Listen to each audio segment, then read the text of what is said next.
Everyone. देखो, chemical bonding का हम प्रीवियस ईयर यहाँ पर सॉल्व कर रहे हैं। तो ये क्वेश्चन जो है ना वो दिसंबर 2013 में दिया हुआ है, पार्ट बी में 2 मार्क्स का है।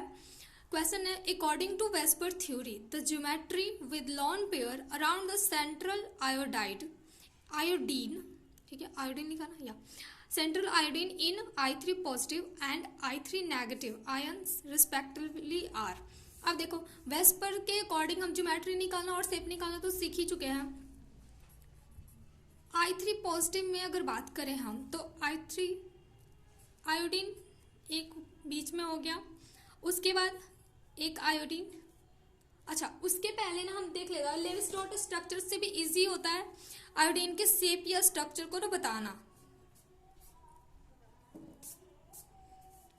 तो देखो, पहले हम देख लेते हैं आयोडीन के पास कितने इलेक्ट्रॉन होते हैं। 7 होते हैं ना, इसके वैलेंस इलेक्ट्रॉन 7 होते हैं। 7 डॉट पहले बना लेते हैं हम, 7 डॉट बना लिए। फिर उसके बाद एक आयोडीन इधर अटैच कर दिए, दूसरा आयोडीन इधर अटैच कर दिए, ठीक। 3 आयोडीन हमने बना लिया। अब कह रहा है कि एक पॉजिटिव लगा हुआ है तो एक इलेक्ट्रॉन, इसका मतलब यहाँ से एक इलेक्ट्रॉन को आउट करेंगे। अब देखो, सेंटर वाले आयोडीन का ही हमसे पूछ रहा है ना ज्योमेट्री, तो ये ऐसे ना बन के, जैसे H2O में बीच में ऑक्सीजन आता है तो बनता है ना बेंड शेप, सेम वैसा ही इसका भी बेंड शेप बन जाएगा, लेकिन शेप होगा बेंड, ठीक है। और हमसे पूछा गया ज्योमेट्री, तो ज्योमेट्री तो इसका टेट्राहेड्रल ही आएगा ना, क्योंकि बीच वाले आयोडीन का देखेंगे तो sp3 आ रहा है। Lone pair plus bond pair करते हैं तो 2 लॉन पेयर है इसमें और 2 बॉन्ड पेयर है। टोटल हमारे पास 4 आ रहा है। 4 कोऑर्डिनेशन नंबर होते हैं तो उसके लिए sp3 हाइब्रिडाइजेशन होता है और sp3 है तो उसका जो ज्योमेट्री आएगा वो टेट्राहेड्रल आएगा। अगर वही शेप पूछता ना हमसे, क्वेश्चन में हमसे ज्योमेट्री पूछा, अगर पूछता तो इसको कहते हैं बेंड शेप है, ठीक। तो चलो, इसका तो हम निकालिए I3 पॉजिटिव का। अब दे रहा है कि I3 नेगेटिव का क्या होगा। अब I3 नेगेटिव में आप देखो, सेम ऐसे ही यहाँ पर आयोडीन बना लेंगे एक। उसके बाद 7 वैलेंस इलेक्ट्रॉन होता है तो चलो 7 डॉट बना लेते हैं। एक आयोडीन यहाँ, दूसरा आयोडीन दूसरी तरफ। एक एक्स्ट्रा इलेक्ट्रॉन लेंगे ना, क्योंकि माइनस लगा हुआ है तो एक एक्स्ट्रा इलेक्ट्रॉन लेंगे तो 7 और 1 8 हो जाएगा। 7 इसका वैलेंस इलेक्ट्रॉन और एक एक्स्ट्रा जो इलेक्ट्रॉन इसने बाहर से ले रखा है, तो अभी हम जो डॉट बनाया था वो 7 ही बनाया, एक इलेक्ट्रॉन वो इसके लिए भी रख देंगे। तो देखो कितने लॉन पेयर आ गए सेंटर वाले के पास, 3 लॉन पेयर हैं और 2 बॉन्ड पेयर आ गए इसके। तो ज्योमेट्री की जब बात करेंगे या फिर इसका हाइब्रिडाइजेशन अगर आप देखें तो लॉन पेयर कितने हैं, 3 हैं, 3 लॉन पेयर, और बॉन्ड पेयर कितने हैं, 2। टोटल 5 हुआ। 5 के लिए हम TBP लिखते हैं ना, 5 कोऑर्डिनेशन नंबर अगर आता है इसके लिए तो हम ज्योमेट्री जो होगा इसका 5 होता है तो sp3d।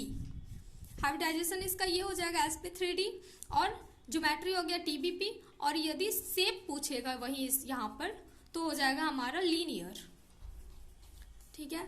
लेकिन ज्योमेट्री पूछा है तो I3 नेगेटिव का आया TBP, I3 पॉजिटिव का आया हमारा टेट्राहेड्रल। तो ऑप्शन चेक करो, देखो सी वाले ऑप्शन में दिया हुआ है टेट्राहेड्रल एंड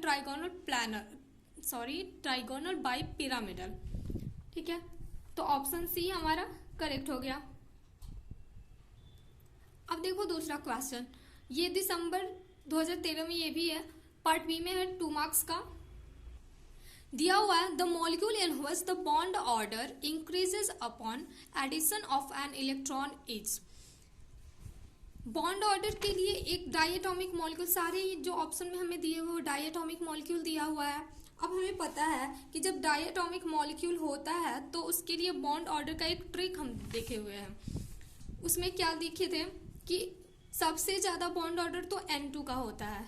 N2 जिसका अगर एटॉमिक नंबर ऐड करें तो 14 होता है, और इसका बॉन्ड ऑर्डर क्या आ जाता है हमारा, 3 आ जाता है। अगर 14 के बाद 15, 16, 17, 18 ये सब होंगे इलेक्ट्रॉन्स, अगर उसमें इतने आ जाएंगे तो 0.5 हम माइनस करते जाते हैं। 0.5 माइनस करेंगे 3 में से 2.5 हो गया, फिर 2, फिर 1.5, देन 1 19 होगा तो 0.5 और 20 हुआ तो कुछ भी नहीं। उसके उसके बाद सेम, ये तो 14 से आगे की तरफ थे, फिर 13 अगर होगा कम हुआ तो भी 0.5 माइनस होगा, इसमें से 12 का 2 हो जाएगा, अगर 11 हुआ तो 1.5, 10 हुआ तो 1 एंड 9 हुआ तो 0.5, 8 हुआ तो नथिंग।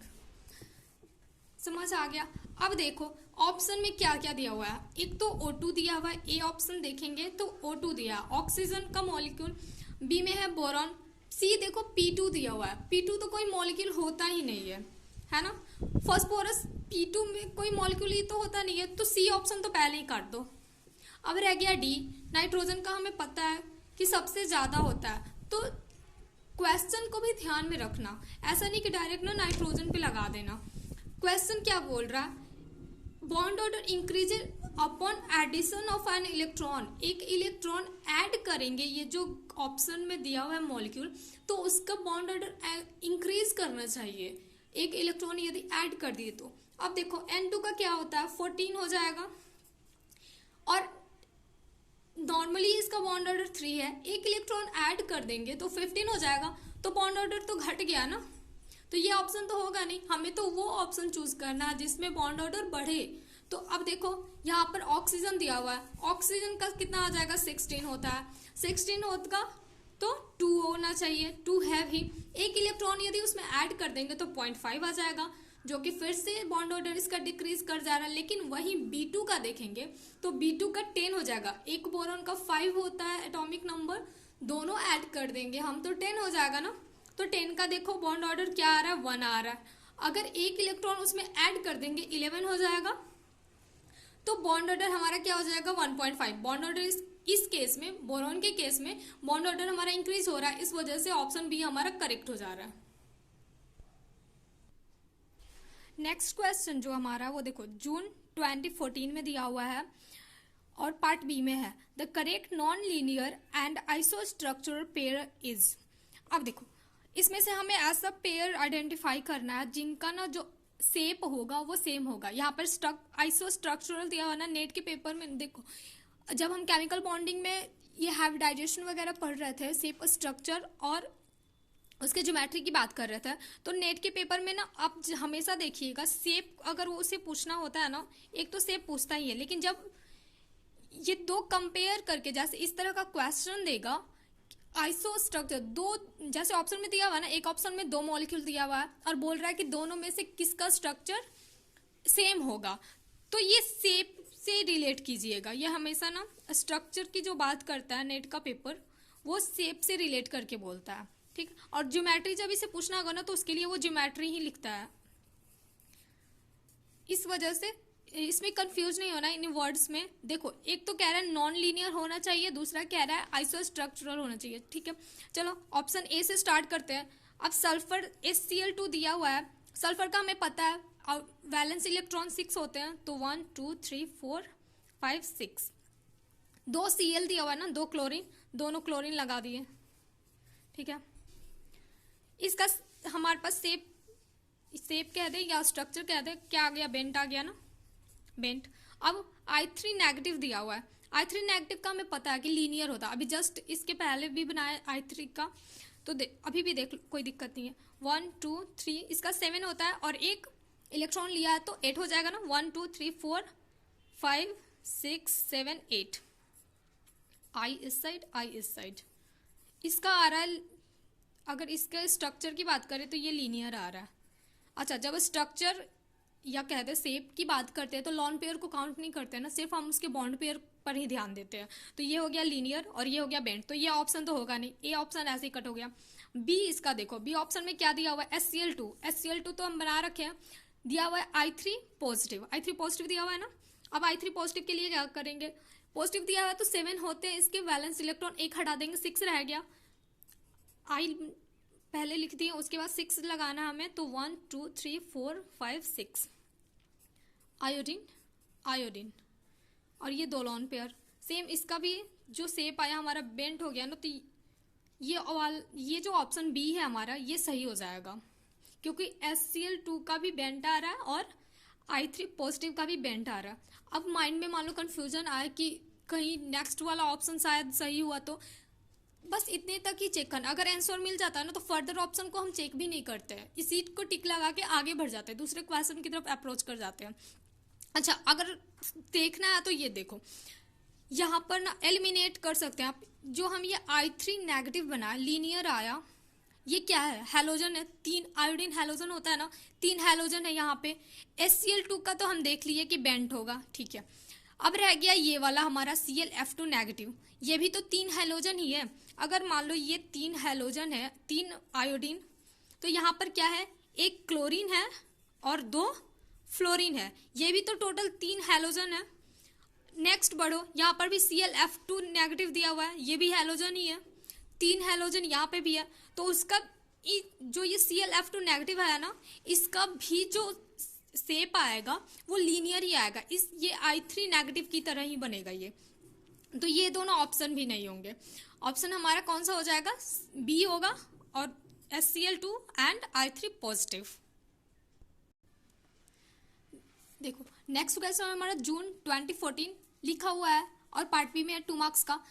क्वेश्चन दिया हुआ है structures of SbPH5 and PPH5 respectively are. PH जो है यहाँ पर वो फिनाइल के लिए लिखा हुआ है, पीएच जो है वो फिनाइल है हमारा, और फिनाइल कैसा होगा, बेंजीन का एक हाइड्रोजन निकाल दो, यहाँ से अटैच्ड होगा, जैसे मान लो दिया हुआ Sb, एंटीमनी को Sb बोलते हैं ना, और यहाँ पे फास्फोरस, तो ये जो बेंजीन का एक हाइड्रोजन हटा के एटम से लगा हुआ जो Sb या एंटीमनी से लगा हुआ, तो इसी को कहते हैं फिनाइल, ठीक है, ये हुआ फिनाइल ग्रुप। अब इसमें पूछा हुआ हमारा स्ट्रक्चर, देखो ये जो Sb और फास्फोरस है ये दोनों एक ही ग्रुप का एलिमेंट है, 15 ग्रुप का एलिमेंट है ना, तो फास्फोरस सबसे पहले ऊपर आता है सेकंड पीरियड में, नहीं थर्ड पीरियड में, ठीक है, थर्ड पीरियड का एलिमेंट है। और जो ये एंटीमनी आएगा, अगर आपको याद हो फास्फोरस ये जो नाइट्रोजन फैमिली का 15th ग्रुप, तो आपको याद होगा ना NP, उसके बाद क्या आता है AsSb, उसके बाद बिस्मथ आता है। कौन कौन सा एलिमेंट दिया हुआ है इसमें 15th ग्रुप का, हमारे पास फास्फोरस है और एक Sb है एंटीमनी, ठीक है। ये हमारा थर्ड पीरियड का है, ये हमारा 5th पीरियड का है। इसका साइज इससे ज़्यादा होगा, फास्फोरस से Sb का साइज ज़्यादा होगा, साइज कंपेयर करें तो Sb का ज़्यादा होता है, क्योंकि पीरियोडिक प्रॉपर्टीज भी हम पढ़े हुए हैं, top to bottom size increase करता है, टॉप टू बॉटम आता है तो साइज इंक्रीज करता है। अब देखो यहाँ पे फास्फोरस यदि होगा ना, तो वो अपने चारों तरफ प्लेन में सिर्फ 3 ही, एक चीज और उससे पहले देखो कोऑर्डिनेशन नंबर क्या है इसका, 5 है ना, 5 कोऑर्डिनेशन नंबर होता है, तो कौन कौन सी ज्योमेट्री पॉसिबल है इसके साथ, एक तो TBP, ठीक है, दूसरा स्क्वायर पिरामिडल,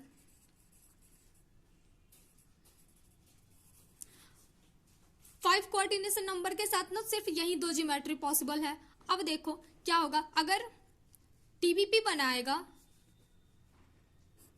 तो प्लेन में 3 मॉलिक्यूल होंगे और एक एबव और एक बिलो होंगे, लेकिन अगर दूसरा देखो, अगर स्क्वायर पिरामिडल बनाएगा, जैसे SB वाला स्क्वायर पिरामिडल बनाता है, अब ये भी बताती हूँ क्यों बनाता है, ये देखो स्क्वायर पिरामिडल होगा तो प्लेन में 4 फिनाइल आएंगे।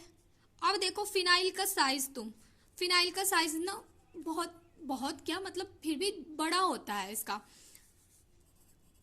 SB का साइज भी ज़्यादा है, फिनाइल को अपने SB अगर साइज ज़्यादा बड़ा है मान लो इसका, तो अपने चारों तरफ ये 4 फिनाइल को ना एकोमोडेट कर सकता है, अरेंज कर लेगा, और इनके बीच में ना कोई स्टेरिक हिंड्रेंस भी नहीं होता। स्टेरिक हिंड्रेंस का मतलब हो गया कि इनके बीच में कोई रिपल्सन्स नहीं होते हैं, ठीक है, नो रिपल्सन।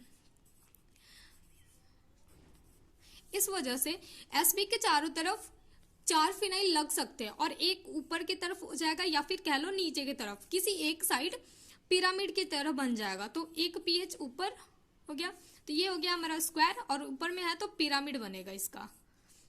अब दूसरा देखो फास्फोरस का साइज इसके SB के कंपैरिजन में तो छोटा ही है। अब छोटा है तो अपने चारों तरफ ना ये 4 फिनाइल एकोमोडेट नहीं कर सकता है, क्योंकि उनके बीच हिंड्रेंस ज़्यादा आएगा, रिपल्सन्स आएंगे, इस वजह से ये TBP में रहता है।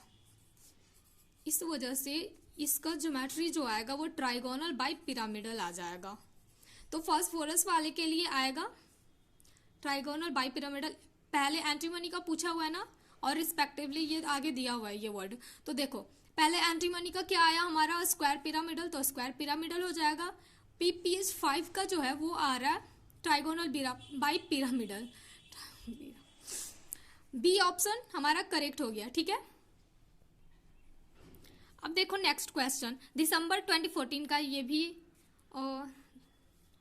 इसमें दिया हुआ है the delta bond is formed via the overlap of. इसमें ना दो ऑप्शन सही है। देखो डेल्टा बॉन्ड कैसे बनता है, पहले ये देखो, डेल्टा बॉन्ड का फॉर्मेशन ऑफ फोर